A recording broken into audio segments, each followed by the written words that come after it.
السلام علیکم ساتھیوں، اوپینین لینڈ میں آپ سب کو پھر تہہ دل سے خوش آمدید۔ امید ہے سب خیریت سے ہوں گے۔ جی تو دوستو، آج دل چاہ رہا تھا کچھ دل کی باتیں کرنے کو، کچھ خواہشات، خواب، انسان، کیفیات، رشتوں، جذبوں اور کامیابیوں اور ناکامیاں جو ہم اپنی زندگی میں اور اتار چڑھاؤ رشتوں میں دیکھتے ہیں، اس کے بارے میں بات کرنے کو۔ فیض نے کیا خوب کہہ گئے کہ اور بھی غم ہے زمانے میں محبت کے سوا، چاہتے اور بھی ہیں وصل کی چاہت کے سوا۔ تو واقعی کچھ انسان، کچھ لوگ سوچتے ہیں کہ رشتے، ان کی تعلق،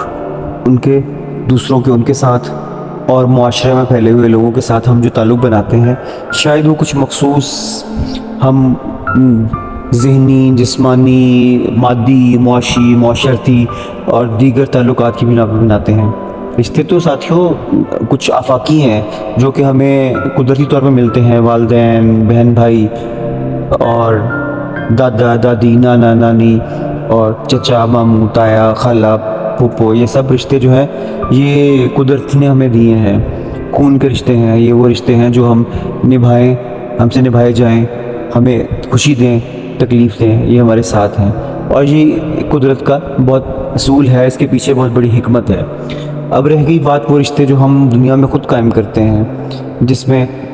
دوست احباب چننا، اپنا سوشل سرکل جس کو ہم کہتے ہیں، ہم وہ سلیکٹ کرنا۔ اب ہم کس جگہ کام کرنے جا رہے ہیں، پڑھنے جا رہے ہیں، وہاں پہ ہمیں کیسے لوگ ملیں گے، یہ ہماری قسمت میں کیا ہے ہمیں یہ نہیں پتہ۔ اس میں سے ہم بہترین کی اپنے حساب سے، ذہنی مطابقت کے مطابق ہم اپنی طرف سے ان کو منتخب کرتے ہیں۔ ہو سکتا ہے وہ ہمارے ساتھ بالکل مخلص نہ ہو، آنے والا وقت بتائے کہ سب سے بڑے آستین کے سانپ اور ہماری پیٹھ میں جرا گھونپنے والے وہی تھے۔ تو یہ تو وقت کا اور حالات و واقعات بتاتے ہیں انسان کو۔ پھر اب جب شادی بیاہ ہوتے ہیں، رشتے جڑتے ہیں، میاں بیوی کا رشتہ بنتا ہے اور اولاد اور سارے باقی جو رشتے سسرال والوں سے اور دیگر رشتے بنتے ہیں، جب خاندان پھیلتے ہیں تو اس میں ہر طرح کے تجربات سے ہر انسان بالکل مختلف طریقے سے گزرتا ہے۔ تو ہم لوگ زندگی کے بارے میں کوئی پریڈکٹ نہیں کر سکتے، ہم کوئی پیش گوئی نہیں کر سکتے کہ ہماری زندگی کیا گزرے گی۔ ایک چیز ہمیں کنفرم ہے کہ ہمیں اپنی ذات کے بارے میں بہت مکمل طور پہ پتہ ہے۔ اسی لیے ہمیں پتہ ہوتا ہے کہ ہم کیا ہیں، ہم کس طرح کے انسان ہیں اور ہمیں کیا چاہیے۔ ہم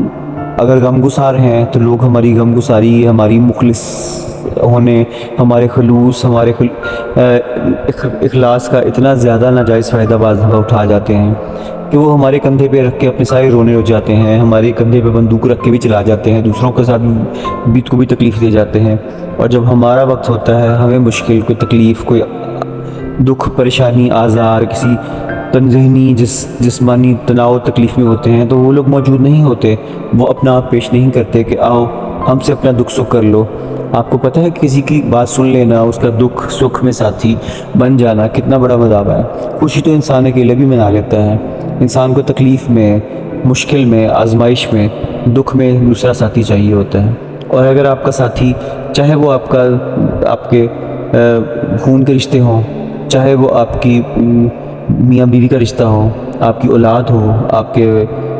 اولاد والدین کے لیے، یا آپ کے دوست احباب، آپ کا سارا وہ معاشرے میں پھیلا ہوا سارا وہ بڑا سا ایک دائرہ جس کو آپ اپنے دوست احباب اور اپنے سوشل سرکل کہتے ہیں، ان میں سے کوئی آگے بڑھ کے آپ کو کندھا نہ دے سکے، آپ کی کیفیات کو نہ سمجھ سکے، آپ کی خوشی میں شریک نہ ہو سکے، آپ کی پریشانی کو آپ نہ بھانپ سکے، آپ کے چہرے، آپ کے تاثرات، آپ اس کیفیت میں ہیں اور اپنی دھن میں مگن، یا تو اپنی لن ترانیاں کرتے رہے یا پھر آپ کو اذیت دینے میں، تکلیف دینے میں سب سے آگے بڑھ چڑھ کے حصہ ڈالے، تو ایسا انسان یقینی طور پہ انسانیت کے درجے سے بہت گرا ہوا انسان ہے، چاہے وہ کوئی بھی ہو، جس کو آپ ایک سافٹ ٹارگٹ لگتے ہیں۔ تو سافٹ ٹارگٹ انسان کوشش کر کے نہیں بنتا۔ کچھ لوگوں کی طبیعت میلان فطرت کی طرف سے ایسے مقرر ہوتی ہے کہ وہ کمزور دل بھی ہوتے ہیں اور وہ نرم دل بھی ہوتے ہیں۔ وہ لوگوں کے احساسات اور جذبات کو مجروح کرنے کے ڈر سے بہت دفعہ ان کی غلط باتیں بھی سن لیتے ہیں، برداشت کر لیتے ہیں، ان کو بہت جلدی ان کے دل پسیج جاتے ہیں دوسرا کوئی اپنا دکھ درد ان کے ساتھ شیئر کرے، اور وہ سمجھتے ہیں کہ ہم دوسرے کے لیے اچھا سوچتے ہیں، ہم خلوص سے نیت رکھتے ہیں تو دوسرا بھی رکھتا ہے۔ نہیں، انسان بہت ظالم ہے، آج کے دور کا انسان۔ آپ کے باہر جانے کی ضرورت نہیں ہے، باہر کی دنیا تو پتھر مارتی ہے تو انسان کھا لیتا ہے۔ اس سے بہتر ہے کہ باہر والے کا تو انسان کہتا ہے کہ اس سے کوئی نہ رشتہ ہے، نہ تعلق ہے، نہ کوئی واسطہ ہے، تو ٹھیک ہے۔ جب کسی آپ اپنے سے توقع کر رہے ہوتے ہیں کہ وہ آپ کا کندھا بنے، آپ کو حوصلہ دے، دلاسا دے، آپ کو امید دے، آپ کو حوصلہ ہمت بڑھائے، آپ کے لیے مثبت سوچ کا اظہار رکھے، آپ کا بازو بنے اور آپ کو مثبت سوچ آپ کے اندر منتقل کرے کہ آپ وہ سب چیزیں کر سکتے ہیں جو دنیا کے باقی لوگ کرتے ہیں۔ جب آپ کسی ناکامی سے، کسی تکلیف سے، کیفیت سے گزر رہے ہوں، جب وہ لوگ منہ موڑتے ہیں اور وہ لوگ آپ کو برا بھلا کہتے ہیں اور وہ لوگ آپ سے کنارہ کشی اختیار کرتے ہیں، تو سب سے بڑی تکلیف کی بات یہی ہے۔ اور ایسا ہوتا ہے۔ آپ نے کیا پڑھا لکھا، کیا آپ کی کمائی، آپ کا معاشرتی مقام، رتبہ، مرتبہ اور سب چیزیں آپ کتنے ڈومیننٹ ہیں، آپ اپنی بات اور اپنے جو آپ کا نقطہ نظر ہے اس کو جو جتنا زیادہ بولڈ، کانفیڈنٹ اور جس کو آپ کہہ لیں باعتماد طریقے سے اور مکمل وثوق کے ساتھ پیش کرتا ہے، لوگ اس کے سامنے سر جھکا دیتے ہیں، چاہے وہ غلط بھی ہو، اس سے بات کرتے ہوئے ڈرتے ہیں۔ اور وہ جو خاموشی سے، سکون سے آپ سے اپنی بات کہتا ہے اور وہ بات زیادہ وزندار اور زیادہ دلائل والی ہوتی ہے، لوگ اس سے نہیں سنتے۔ اور خاص طور پہ اگر وہ معاشرتی، ذہنی، جسمانی، قلبی، روحانی کسی تکلیف میں مبتلا ہے، تو اس کو تو ویسے ہی سمجھا جاتا ہے کہ یہ تو ناکام انسان ہے، اتنا ناکام ہے، اتنا مجروح ہے، اس کو تو معاشرے کے ٹھوکریں ویسے ہی کھا چکا ہے، اس کی بات میں کیا وزن۔ تو ہم لوگوں نے بہت زیادہ درجہ بندی کر رکھی ہے۔ میں اس وقت یہاں پہ وہ کلاس ڈفرنس کی بات نہیں کر رہا کہ امیر غریب اور سب کچھ، لیکن یہاں پہ ہم دیکھتے ہیں کہ بہت قریب کے رشتے آپ کو جج کرتے ہیں، آپ کے لیے باقاعدہ پیمانے مقرر کیے ہوئے ہیں، کس کو کیا عزت دینی ہے، کس کی بات چاہے جتنی مرضی بے تکی اور بے معنی ہو، اس کی بات لازمی مانی جائے گی اور اس کو سر تسلیم کم کیا جائے گا۔ اور ایک کمزور انسان جو ہے، کسی تکلیف میں مبتلا انسان ہے، وہ جتنا مرضی ذہین گفتگو کر لے، جتنی مرضی اچھا مشورہ دے لے اور وہ جو مرضی بات کر لے، اس کی بات کو ہنسی میں، مذاق میں یا اس کی تذلیل کر کے اس کو اڑایا جاتا ہے۔ تو غالب نے کہا تھا کہ مجھے کیا برا تھا مرنا اگر ایک بار ہوتا۔ تو ہم جیسے لوگ خاموش لوگ ہوتے ہیں نا، جو بات کہنے سے پہلے 10 دفعہ سوچتے ہیں کہ برا نہ لگ جائے اگلے کو، انسان کو کہیں کوئی تکلیف میں مبتلا نہ ہو جائے، اور ہم بات بہت نپی تلی کریں کہ ایسی کریں کہ جو دوسرا انسان اس کی کیفیات، اس کا جذبات، اس کے احساسات مجروح نہ ہو۔ ہمارے ایسے لوگ بہت مار کھاتے ہیں، یقین مانیے دوستوں، بہت مار کھاتے ہیں، کیونکہ دوسرا انسان جب اس کا وہ غصے میں ہو، کیفیت میں ہو، کسی بھی طرح کی وہ طیش میں ہو، یا اس کو کوئی انتقام، نفرت، حسد، کسی بھی قسم کا آپ سے کوئی رقابت ہے یا کسی بھی قسم کی کوئی دشمنی پال لی ہے اس نے، تو وہ ایک لمحہ نہیں لگائے گا آپ کی عزت نفس، آپ کی عزت زما کو صفر کرنے میں۔ وہی انسان سب سے پہلے ہوگا جس کے لیے آپ 10 دفعہ اٹھ کے آپ نے اس کے مقام و مرتبے کے لیے آپ نے جنگ لڑی ہوگی، آپ نے اس کے لیے بہت زیادہ آگے بڑھ چڑھ کے اس کو کہتے سپورٹ کیا ہوگا۔ تو اس لیے ہم جیسے لوگ جو ہے نا، جو خاموش طبع ہوتے ہیں اور جو لوگوں کی باتوں کو آرام سے سن کے اور اس لیے سن لیتے ہیں کہ کسی کا بھڑاس نکل جائے، کسی کی دل کے غبار نکل جائے، شاید اس کے لیے کچھ زندگی میں آسانی ہو جائے، اور ہم یہ اللہ واسطے کر رہے ہوتے ہیں کہ جی اللہ اس کی وجہ سے ہماری مشکلیں آسان کرے گا، ہم اللہ تعالیٰ کو راضی کرنے کی کوشش کر رہے ہوتے ہیں، اور اس انسان کو وہ نہیں چاہیے ہوتا، وہ اس وقت اس کو یقینی طور پہ چاہیے ہوتی ہے کہ میں کسی کندھے پہ سر رکھ کے رو لوں، میں کسی دکھ درد کہہ لوں، اپنی سارا ذہنی تناؤ نکال جاؤں، سارا اپنا فرسٹریشن، اپنا غصہ نکال دوں، اور اس کے بعد وہ مڑ کے آپ کی طرف نہیں دیکھے گا۔ اور ظالم انسان جو ہوتا ہے نا، اس کا ظلم بہت مختلف طریقے سے ہے، وہ جسمانی تشدد، اذیت، قتل و غارت وغیرہ تو ظاہر کا، بدن کا قتل تو بہت ہوتا ہے، پھانسی چڑھا دینا، گردن اڑا دینا، یہ تو ہمیشہ سے ہوتا ہے جنگوں کے بغیر، ہر طرح کے مظالم۔ وہ انسان جو جس کی انسان کی روح پہ، اس کے قلب پہ، اس کے ذہن پہ حملے ہوتے ہیں، جس کو اندر سے توڑ دیا جاتا ہے اور اس کو جڑنے کا موقع بھی نہیں دیا جاتا، اس پہ پیدر پہ حملے کیے جاتے ہیں، اس انسان کی کیفیت کو صرف وہی انسان سمجھ سکتا ہے جس کو کبھی اس کیفیت سے خود گزرا ہو۔ تو دوستو، چونکہ اس طرح کے زندگی میں بہت سے مواقع گزرے اور شاید گزرتے رہتے ہیں،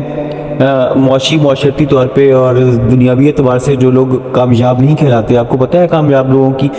ڈیفینیشن کیا ہے؟ میرا خیال ہے مجھے بتانے کی ضرورت نہیں ہے. وہ دولت، بنگلے اور اہم رتبے، عہدے، جس کو بڑھ چڑھ کے اس کے سب ارد گرد گھر والے اور اس کے سب اہل خانہ، بیوی بچے اور سب بتا سکے جی ہمارا بھائی، ہمارا بیٹا، ہمارا باپ، ہمارا شوہر، ہمارا فلاں فلاں یہ ہے، اور اس کے رتبے اور ساری اس کی شہرت کے اوپر ناز کر سکیں.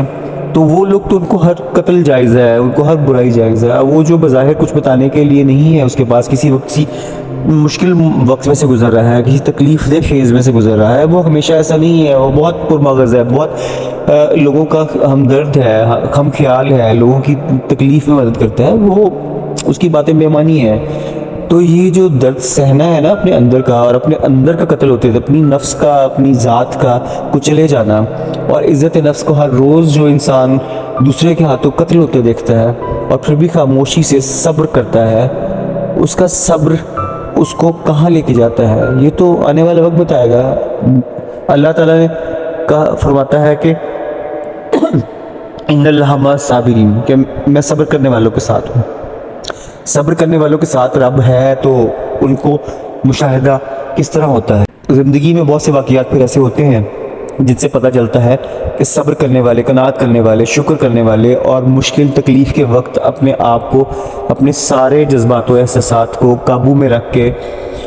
دوسروں کو بددعا دیے بغیر بھی جو لوگ رہ جاتے ہیں، ان کو انعام و اکرام اس دنیا میں ملتا ہے اور انشاءاللہ آخرت میں بھی ضرور ملے گا. لیکن ہاں دنیاوی اعتبار سے میں ایک بحثیت ایک بہت کمزور انسان بات کر رہا ہوں. انسان کو اپنی سکون، عافیت، اپنی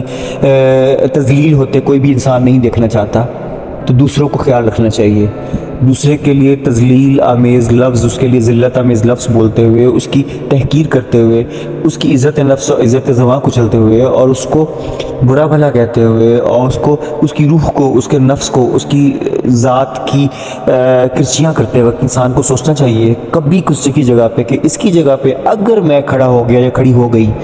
اور مجھ پہ ایسا کا وقت آیا تو کیا میرے ساتھ کیا ہوگا. اگر انسان ایک چند لمحوں کے لیے سوچ لینا کہ اس کی جگہ پہ میں ہوں یا کل کو میرے ساتھ ایسے ہو جائے، تو یقینی طور پہ وہ شدید خوف سے کانپ اٹھے، اس کی روح لرز اٹھے، اور دوسرے کے ساتھ اتنا برا کرنے سے اور دوسرے کے اوپر وہ بے جا